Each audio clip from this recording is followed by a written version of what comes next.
ఏ విధముగా తమ హృదయంలో దేవునితో సంబంధం కలిగి ఉండాలి, ఎలాంటి ఫీలింగ్ దేవుని విషయంలో కలిగి ఉండాలి అనేటువంటిది, ఎటువంటి పరిస్థితుల్లో వాడు క్రైస్తవులుగా పిలువబడతాడు అనేటువంటి విషయాన్ని కూడా 12వ అధ్యాయం నుంచి చివరి అధ్యాయం వరకు చాలా పూర్తికంగా సూక్ష్మంగా చెప్పారు, చాలా లోతుగా చెప్పారు.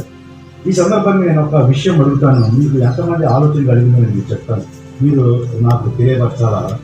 మీరు మీ శరీరాన్ని తీసుకొని దేవుని మందిరానికి వచ్చారు అని చెప్పాను. ఈ విషయం ఎంతమందికి అర్థమైంది చేయగలరు? మీరు మీ శరీరాన్ని తీసుకుని దేవుని మందిరానికి వచ్చారు అని మీకు ఒక స్టేట్మెంట్ ఇచ్చారు. మీకు ఎంతమందికి ఈ స్టేట్మెంట్ అర్థమైంది?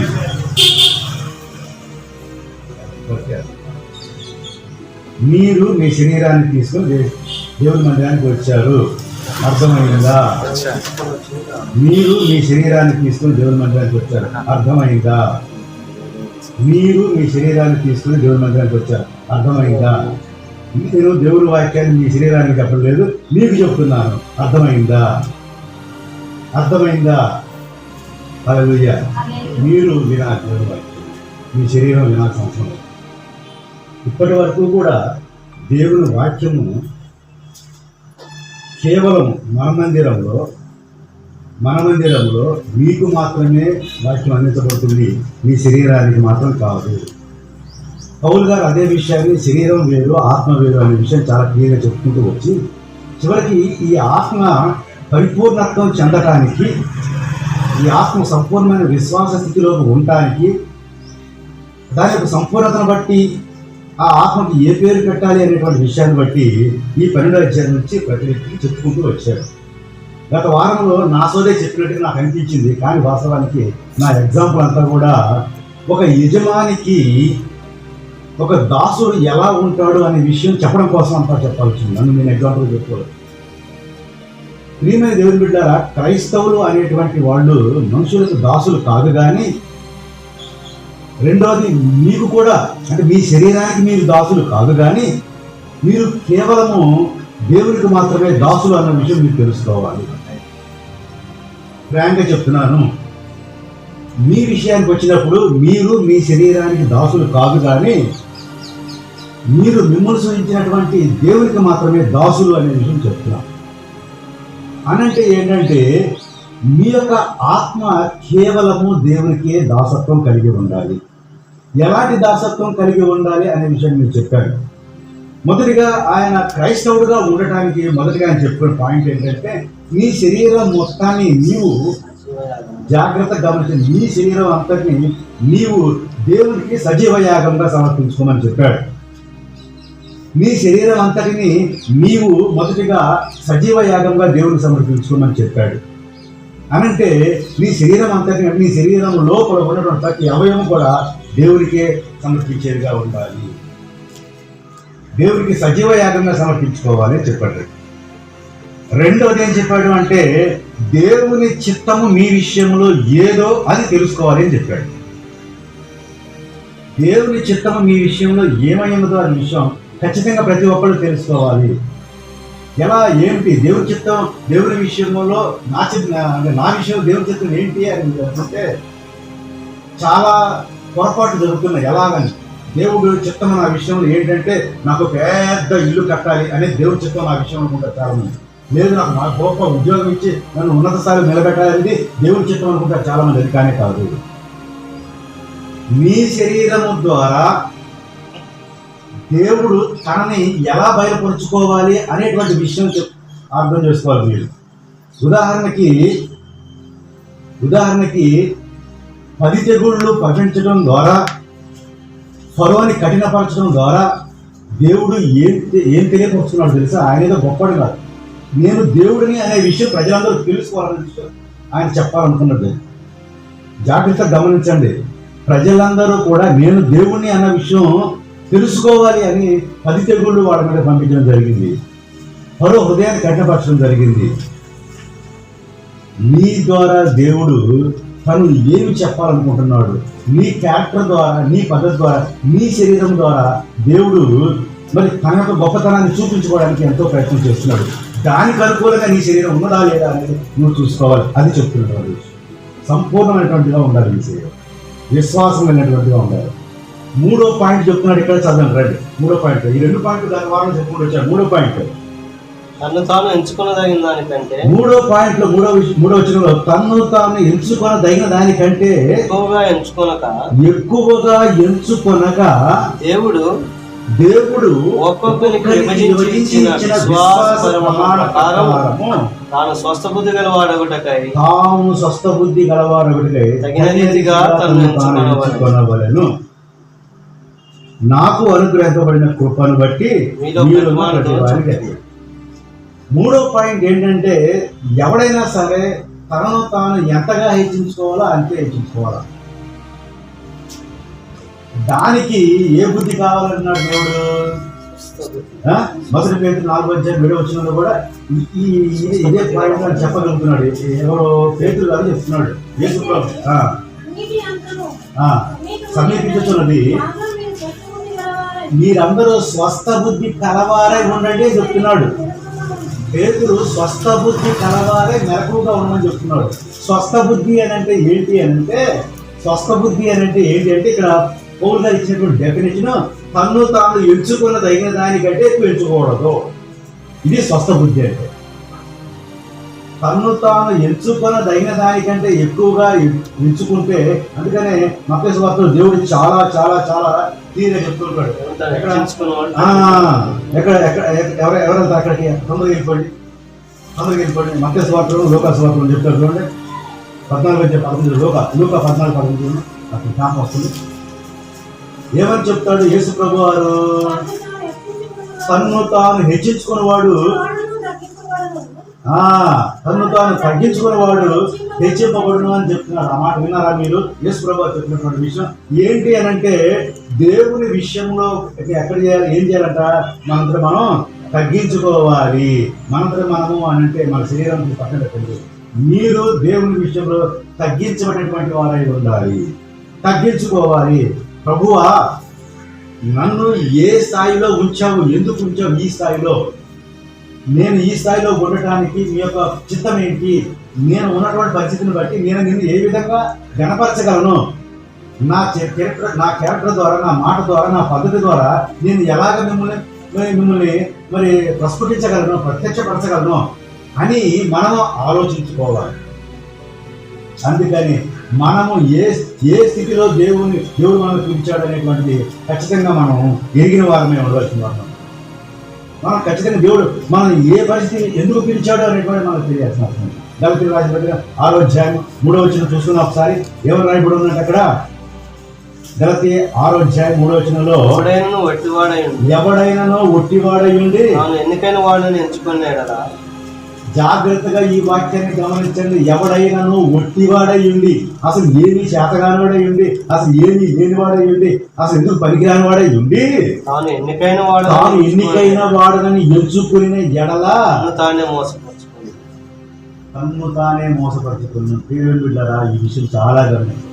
చాలా మంది దేవుడు నాకు ప్రవచన వరం ఇచ్చాడు, దేవుడు నాకు ప్రార్థన చేసే వరం ఇచ్చాడు, దేవుడు నాకు స్వస్థపరిచే వరం ఇచ్చాడు, దేవుడు నన్ను అది ఇచ్చాడు, ఇది ఇచ్చాడు అని ఒట్టిగా చెప్పుకుంటాడు. దేవుడు నీకు చాలా మంది ఛాలెంజింగ్ గా ఒక మీటింగ్ లో, పెద్ద మీటింగ్ లో ఛాలెంజింగ్ ఒక పాంప్లెట్ వచ్చేసింది. పెద్ద మీటింగ్ జరుగుతుంది, దాదాపు ఒక 15-20 మంది ఉన్నారు. ఆ మీటింగ్ లో ఒక పాంప్లెట్ వచ్చేసింది బయట నుంచి. వాక్యం ఒక ఆయన బ్రహ్మాండం చెప్తూ ఉన్నాడు, బ్రహ్మాండం అదిరిపోతే బయట అదిరిపోయి చెప్తున్నాడు. లోపలికి ఒక పాంప్లెట్ వచ్చింది. ఏమిటి ఆ పాంప్లెట్?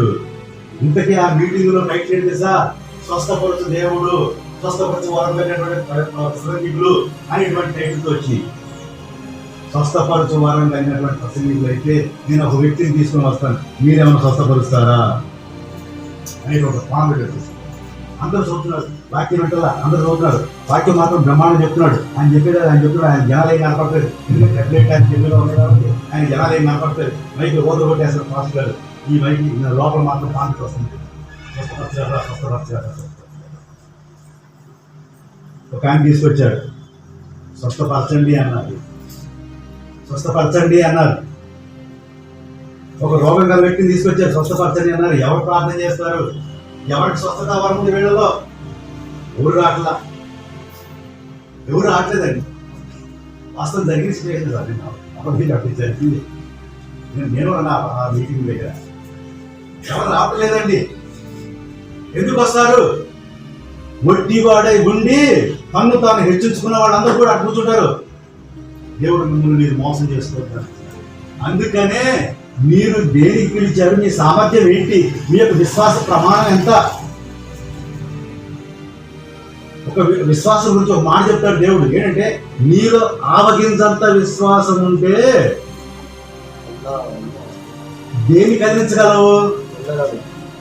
ఆవగింజ అనేటువంటి ఆ విశ్వాసం, ఆవగింజంత విశ్వాసము, దాని కెపాసిటీ ఎంత? It can move the mountain.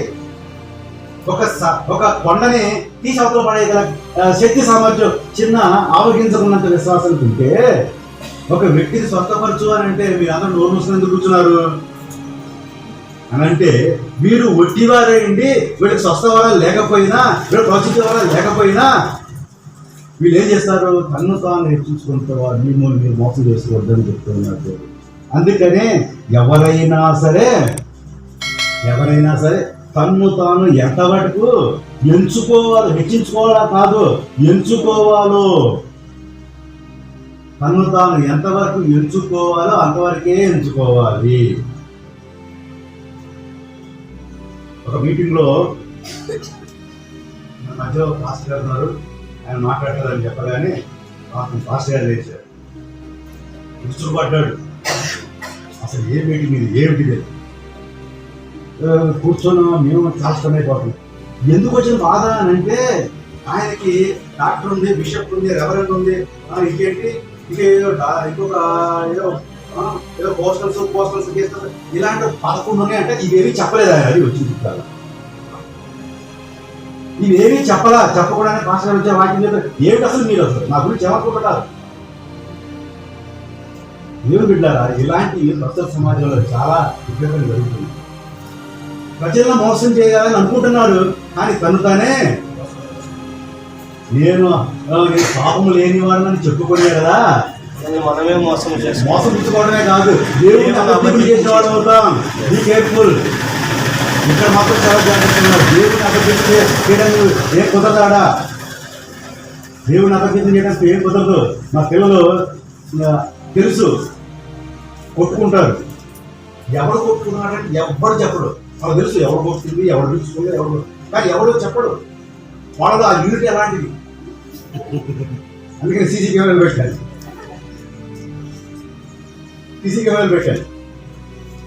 మనకు ఆ విషయం అక్కర్లా. దేవుడు ఇందాక మంచి మాట చెప్పాడు. రహస్యమందు నిన్ను సృష్టించిన నాకు నీ ఎముకలు ఎన్నున్నాయో తెలియదా? రహస్యమందు నిన్ను సృష్టించిన దేవునికి, నీ ఆలోచన పెట్టిన దేవునికి నీ ఆలోచన ఏంటో తెలియదా? రహస్యమందు నిన్ను నిర్మించి నీకు జ్ఞానం పెట్టిన దేవుడికి నీ జ్ఞానం ఎంతో తెలియదా? అలాంటి దేవుణ్ణి మోసం చేయాలనుకోవటం ఎంత వివేకం అంటే, ఈ పరిస్థితిలో దేవుడు ఏమనుకోవాలా? వెర్రివాడా అనుకుంటాడు. దేవుడి. నేను చాలా భలే పాస్టర్ గారిని భలే మోసం చేశాను, దేవుడు నన్ను భలే మోసం చేశాను, నన్ను ఎవరు ఏమనుకోవట్లేదు, నన్ను అందరూ ప్రవక్తిని అనుకుంటున్నారు, నన్ను అందరూ మరి మంచి ప్రార్థనా పర్వాలు అనుకుంటున్నారు అని ఇల్లు నీవు మోసం చేస్తావు. అందుకని దేవుడు తన్ను తాను ఎంచుకొనదగిన దానికంటే ఎక్కువగా ఎంచుకొనక దేవుడు ఒక్కొక్కరికి విభజించి ఇచ్చిన విశ్వాస ప్రమాణం ప్రకారము. విశ్వాస ప్రమాణం చాలా ముఖ్యమైనది. విశ్వాస ప్రమాణం చాలా ముఖ్యమైనది. యోగాలో మాకు నేర్పిస్తారు. ఒకసారి యోగాలో మాకు నేర్పిస్తారు. పాచపడి కూర్చోమంటారు, ఆమె చేయమంటారు. ఆమె చేసినప్పుడు ఏమవుతామంటే ఆ శక్తితో మేము పైకి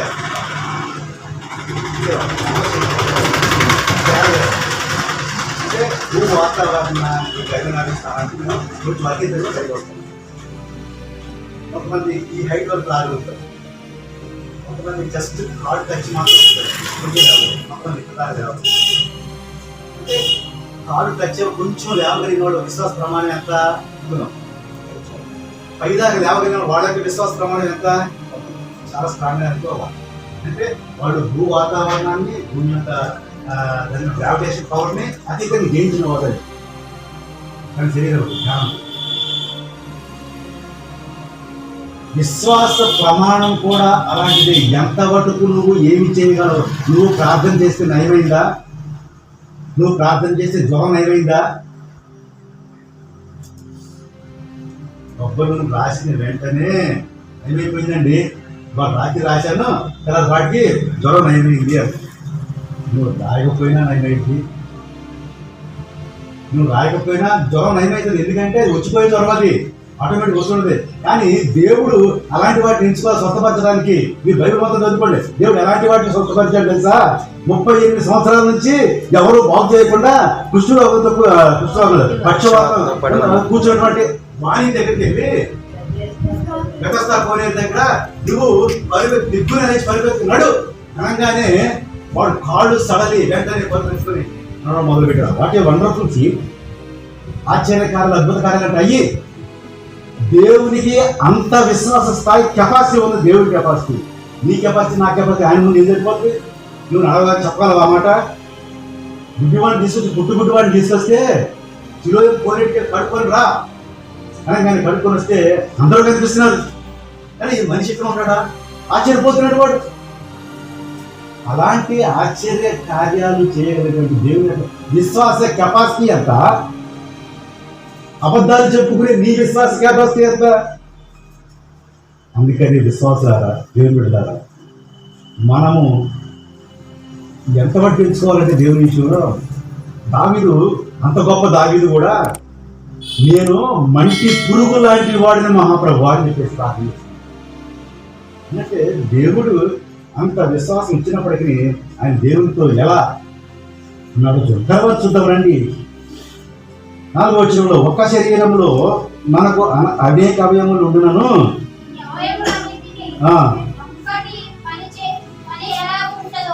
ఒకటే పని ఎలాగూ ఉండదో ఉండి ఒకరికొకరము ప్రత్యేక అవయముగా ఉన్నాము. మనకు అనుగ్రహించిన కృప చొప్పున వేరు కృపావరములు కలిగి ఉన్నాము కనుక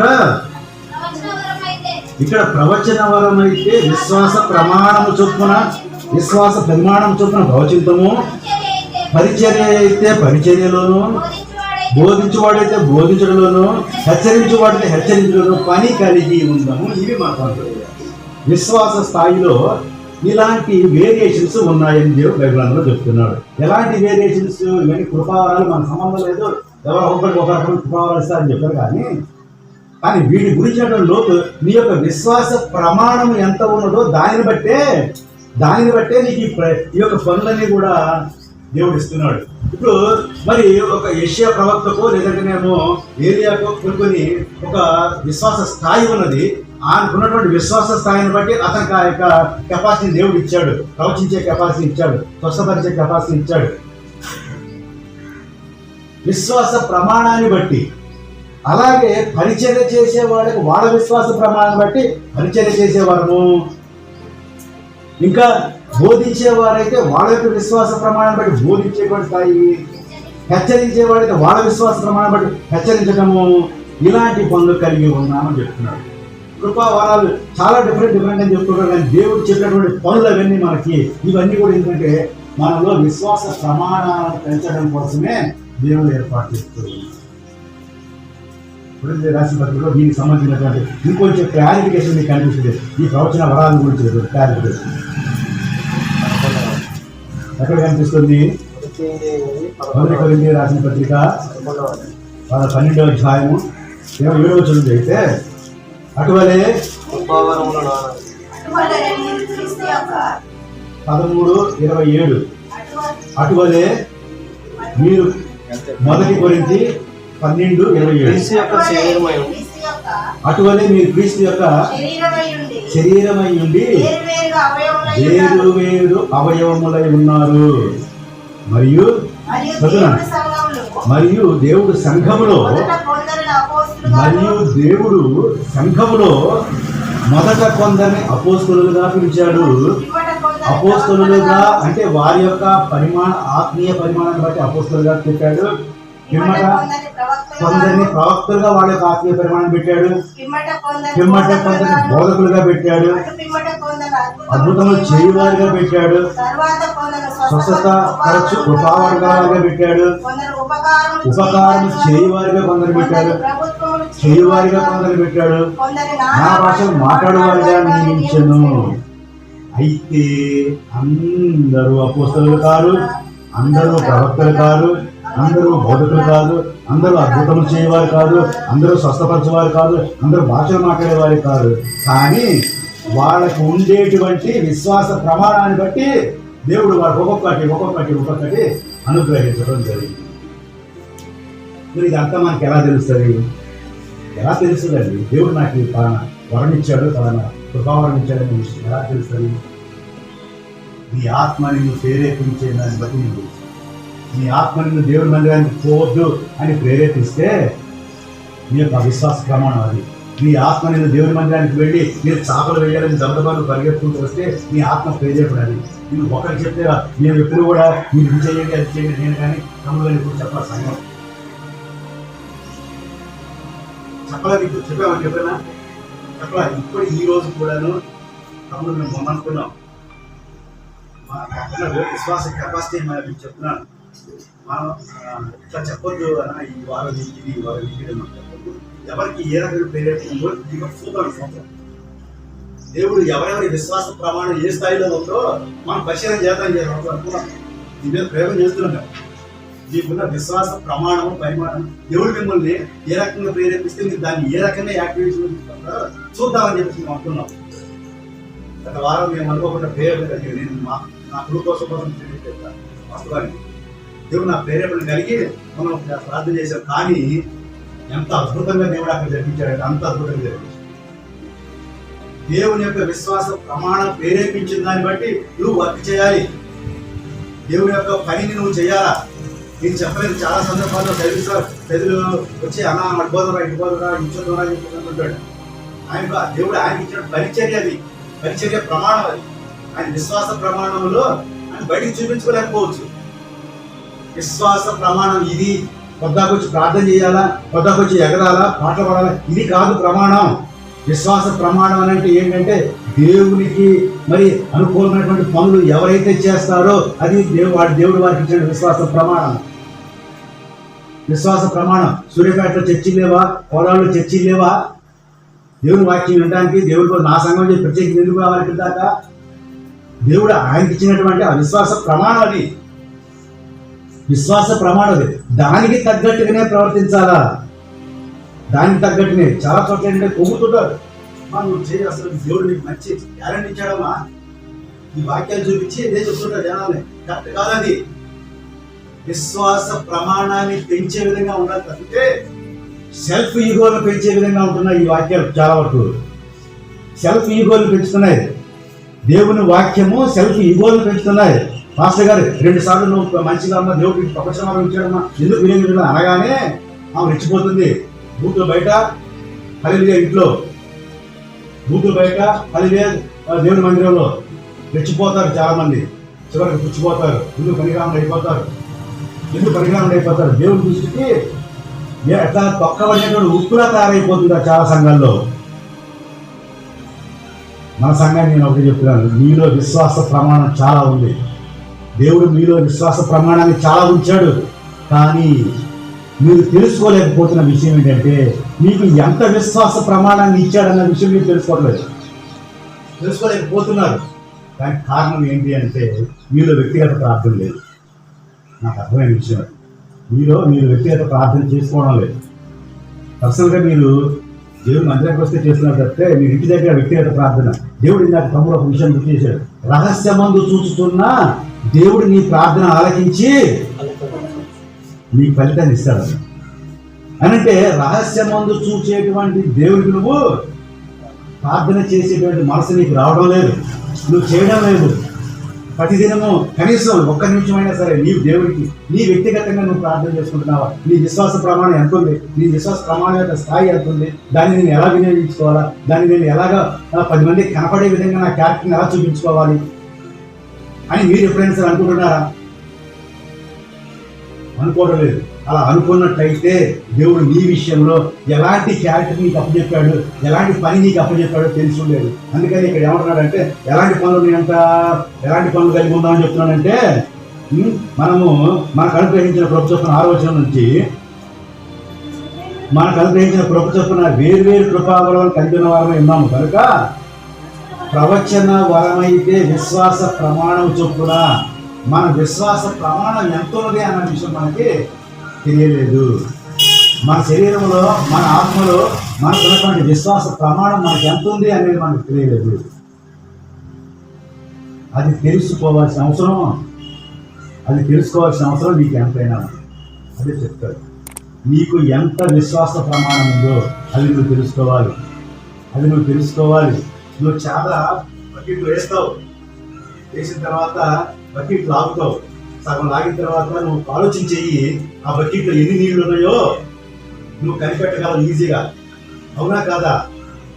లేకపోతే చెప్పండి నాకు, నువ్వు బకెట్ బాయిలో వేసిన తర్వాత ఆ బకెట్ పైకి లాగి సగం వచ్చిన తర్వాత ఆగండి, ఆలోచించేయండి ఈ బకెట్లో ఎన్ని నీళ్ళు ఉండొచ్చు అని చెప్పేసి ఊహించగలవు.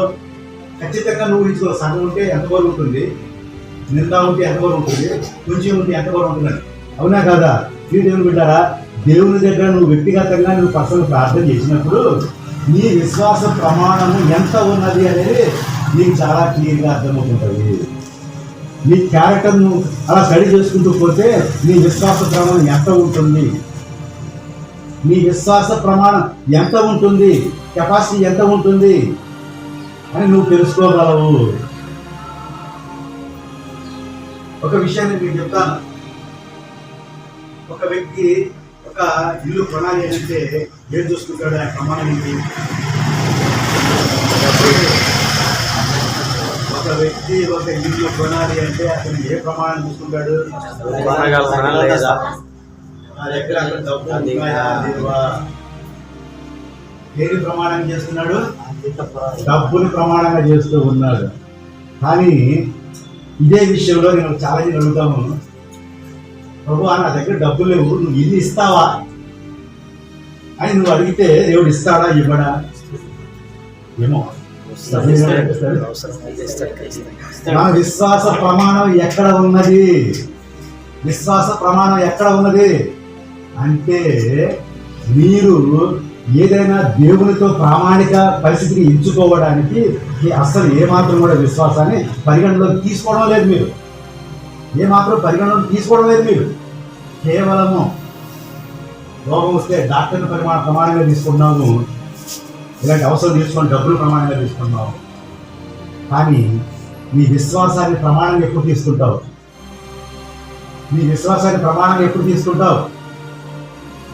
ఈ రోజు నుంచి ప్రయోగం చేయండి. దేవుని రహస్యంగా చూసేమో దేవుని దగ్గరికి వెళ్ళి ప్రయోగం మొదలు పెట్టండి. నా విశ్వాస ఎంత పరిమాణంలో నా విశ్వాస స్థాయి ఉన్నది ప్రభువా, నేను ఎంత పరిమాణంలో విశ్వాస స్థాయిని కలిగి ఉన్నాను ప్రభువా, ఎంత పరిమాణంలో నేను విశ్వాస స్థాయిని కలిగి ఉన్నాను ప్రభువా అని నీకు ఎందుకంటే నువ్వు ప్రార్థన చేసుకోవటానికి నీకు వెంటనే తెలుసు నీ విశ్వాసం. దేవుని యొక్క త్రాసులో మనం చెప్పుకున్నాము, నిన్ను త్రాసులో పెట్టి తోచగా నీ విశ్వాస ప్రమాణం తగ్గిపోయింది.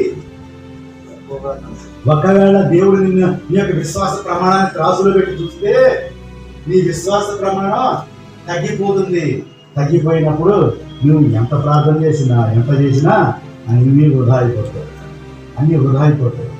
దేవుని బిడ్డలారా, నేను మీకు తెలియపరుస్తున్నది ఏంటంటే నీ విశ్వాసము ఏ స్థాయిలో ఉన్నది, ఎంతవరకు ఉన్నది, నీ విశ్వాసము, నీ విశ్వాస ప్రమాణం ఎంత 1/2 కేజీయా 2 కేజీలా? నీ విశ్వాస ప్రమాణాన్ని నువ్వు ఇప్పుడు, అందుకనే నువ్వు ప్రవచించే వరం ఉన్నట్టయితే నువ్వు ప్రవచన వరం కలిగి ఉండు. ఇంకా పరిచర్య వరం అయితే పరిచర్య కలిగి ఉండు, బోధించే వరం అయితే బోధించే వరం కలిగి ఉండు. ఫిబ్రవరి పత్రిక 13:17 చూద్దాం ఒకసారి.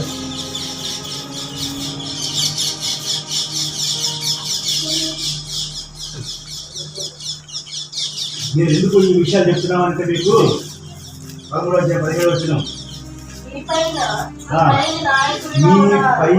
నాయకులుగా ఉన్నవారు, మీ పైన ఉన్నటువంటి నాయకులు ఎలాంటి వారంట? ఎవరికి చెప్పాలి? మీరు చెప్పండి. దేవునికి లెక్క ఒకటి చెప్పాలి. నేను ఎందుకు ఇంత గట్టిగా చెప్తున్నా అంటే మీ లెక్క అంతా నేను తమ్ముడు చెప్పాలి దేవుడికి. ఎంత విశ్వాస ప్రమాణంలో వారిని పెంచావు నువ్వు. ఒక పిల్లవాడు చెడిపోయాడు అని అంటే దానికి కారణం ఎవరంటారు? తల్లిదండ్రులనే అంటారు. ఎందుకని తల్లిదండ్రులు అనాలా? వాడే చెడిపోయాడు అనకూడదు. పెంచిన ప్రమాణంలో ఎక్కడో తేడా ఉంది. మనం పెంచిన ప్రమాణంలో ఎక్కడో తేడా ఉంది. దేవుడు బిడ్డారా, మిమ్మల్ని మీరు పెంచుతున్న ప్రమాణంలో మాకు ఎక్కడ తేడా అవ్వదు. చూడండి ఇక్కడ ఏమని చెప్తున్నారంటే, మీకు కూడా ఒక సలహా ఇచ్చిన దాంట్లో, మీ పైన నాయకులుగా ఉన్నవారు లెక్క అప్పచెప్పాల్సిన అవసరం వారై ఉన్నారు కాబట్టి మీ ఆత్మలను మేము అందరం కూడా కాస్తున్నాము. కాబట్టి మీరేం చేయాలి? చదువు వారు దుఃఖంతో ఆ పని చేసినలా కనుక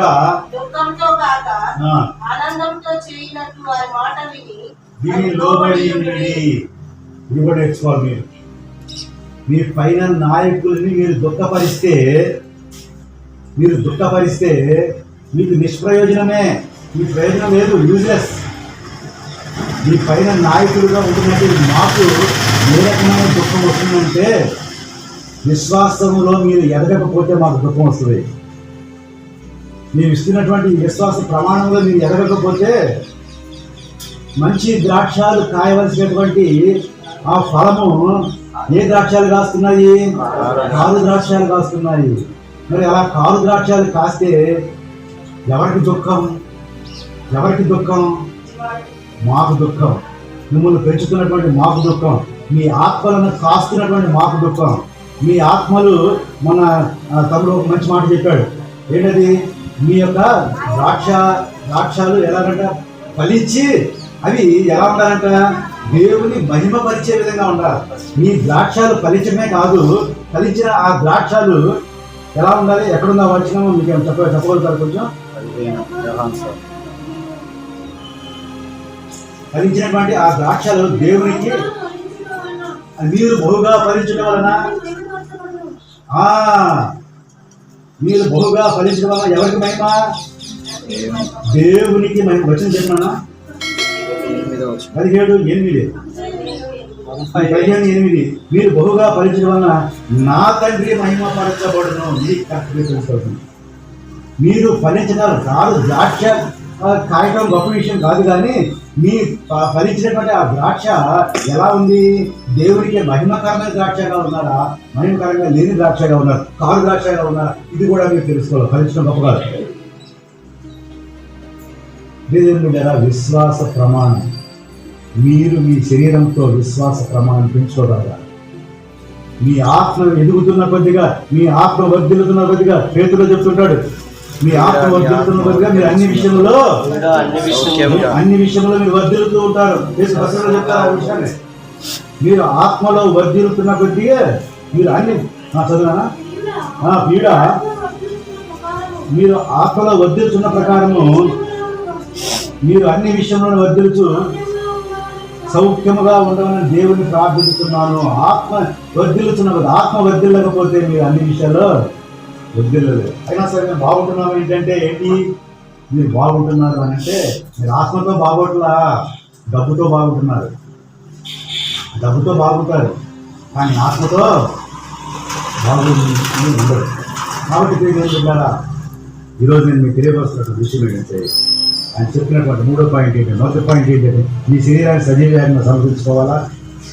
లోక మర్యాదను కాక దేవుడికి అనుకూలమైనది ఉత్తమమైనది ఏదో మీరు తెలుసుకొని నడవాలా. 3వ ఎంచుకొని తగిన దానికంటే కూడా ఎక్కువగా ఎంచుకోవద్దు. ఎంతగా ఎంచుకోవాలో అంతే ఎంచుకొని మీకు ఎలాంటి విశ్వాస ప్రమాణం కలిగినటువంటి పరిచయం అందించాడు దేవుడు, ఆ పరిచయం మీరు చేస్తూ ఉండాలి. చేయకపోతే వేస్ట్. పనివాడు పెద్ద దాంట్లో పని కలిగి ఉండాలా. పని జరిగించాలి. కింద చూడండి, పంచిపెట్టువాడు శుద్ధ మనసుతోనూ, పై విచారణ చేయవాడు జాగ్రత్తతోనూ, కరుణించేవాడు సంతోషంతోనూ పని కలిగి ఉండాలి. పని జరిగించాలి. కలిగి ఉంటుందా? జరిగించాలా. అద్భుతమైనటువంటి మాట్లాడి పని జరిగించాలా. ఇవన్నీ కూడా బయట చేసుకునే కాదండి. పంచిపెట్టువాడు శుద్ధ మనస్సుతో పంచిపెట్టాలి. ఏం పంచిపెట్టాలండి? ప్రేమను పంచిపెట్టాలి. అందరితోటి ప్రేమను పంచిపెట్టాలా. ఆనందాన్ని పంచిపెట్టాలి. చక్కని కమ్యూనికేషన్ స్కిల్ అక్కడ చక్కగా ఉండాలి.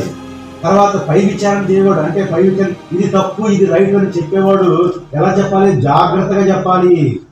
మూడోది ఏంటంటే కరుణించేవాడు ఎలా కరుణించాలంట? స్వార్థంతో కరుణించకూడదు. సంతోషంలో కూడా కరుణించడంలో కూడా కొన్ని రకాలు ఉన్నాయి. సంతోషంతో కరుణించే ఉంటాయి, స్వార్థంతో కరుణించే కూడా ఉంటాయి. దేవుని వాక్యం అంటే మామూలు మనం ఏం మాట్లాడలేదు సార్. దేవుని వాక్యం అసలు మనం ఏం మాట్లాడలేదు. నిరుత్తరులము దేవుని విషయంలో, దేవుని వాక్య విషయంలో మనం నిరుత్తరులం. ఏం సమాధానం చెప్పలేం. నువ్వు కరుణిస్తున్నావా అంటే స్వార్థంతో కరుణిస్తున్నావా, సంతోషంతో కరుణిస్తున్నావా, సంపూర్ణ ఆత్మతో కరుణిస్తున్నావా? ఇందులో కూడా ఇన్ని రకాలు ఉన్నాయి. కాబట్టి దేవుడు ప్రతి విషయంలో కూడా మనం ఎప్పటికప్పుడు శుద్ధి చేయగలరు. దేవుని వాక్యము ఎలాంటిదంట? 7 సార్లు దానిలో కడగబడినటువంటి మూసలో కడిగినటువంటి బంగారం వంటిది. దేవుని వాక్యం అంత పవిత్రమైనటువంటి వాక్యం ఉంది. మనం ఎంత పవిత్రంగా ఉండాలండి? మన నరాలు పవిత్రంగా ఉండాలి, మన కిడ్నీ పవిత్రంగా ఉండాలి, మన ఆత్మ పవిత్రంగా ఉండాలి, మన హృదయం పవిత్రంగా ఉండాలి, ఇంకా మన లివర్ పవిత్రంగా ఉండాలి, మనలో ప్రవహించేటువంటి రక్తము కూడా పవిత్రంగా ఉండాలి. ఇది ఏమిటారా? నేను చిన్న సలహా చెప్తాను. ఇవాళ దేవుని రక్తాన్ని, పవిత్రమైన రక్తాన్ని శరీరంలో పంపిస్తున్నావు. ఈ శరీరంలో రక్తము అపవిత్రముగా ఉంటే ఏమవుతుందో తెలుసా? పాత తిత్తిలో కొత్త ద్రాక్ష రసం పోయకూడదు. బైబిల్ చాలా క్లియర్గా చెప్తుంది. ఈ ఉదాహరణ ఇందుకే చెప్పేది. ఆ పాత్ర అంతా శుభ్రంగా కడిగి ఆ తర్వాత కొత్త ద్రాక్ష రసం పోయాలి అని చెప్తున్నాడు దేవుడు. పాత తిత్తిలో కొత్త ద్రాక్ష రసం పోస్తే ఏమవుతుంది? కంపోస్తుంది, అది తిగిలిపోతుంది. అందుకనే మీలో చాలా మంది అయోగ్యంగా తీసుకోవడం ద్వారా రోగులు అవుతున్నారు, కొంతమంది చచ్చిపోతున్నారు కూడా. అందుకే పవిత్రమైనటువంటి మనస్సు, పవిత్రమైనటువంటి ఆత్మ, సంపూర్ణమైనటువంటి ప్రేమతో మనం దేవుని యొక్క ద్రాక్షరసాన్ని, దేవుని యొక్క రొట్టెని మనం తీసుకోవాలి. అప్పుడే మనం విశ్వాస స్థాయి ఎదుగుతూ ఉంటుంది, దేవునిలో పరిశుద్ధంగా ఉంటారు. అప్పుడు మనకు అనిపిస్తుంది అసలు ఎంత చక్కగా పాడారండి. ఈ మౌదును ఆ పరిశుద్ధ రూపులు చూసినప్పుడు అసలు నాకు నేను అసలు ఏమైపోతాను? ఈ మౌదును నేనే మౌదును, ఈ మౌదును నేనే మౌదును, ఎవరు సమీపించలేని తేజస్సుతో నివసించు నా యేసయ్యా. ఎవరు ఊహించలేని ఆ తేజస్సులో నివసించేది నా యేసయ్యా. నేను చూసినప్పుడు అక్కడ అందరూ కూడా పరిశుద్ధులందరూ కూడా నిన్ను స్తుతిస్తున్నప్పుడు, నేను సడన్గా నీ గడికి వచ్చినప్పుడు ఆ తేజస్సును చూసి అసలు నేను ఏమైపోతాను? నేను ఉబ్బి తగ్గిపోయాను. అసలు ఎంత చక్కగా ఊహించాలి.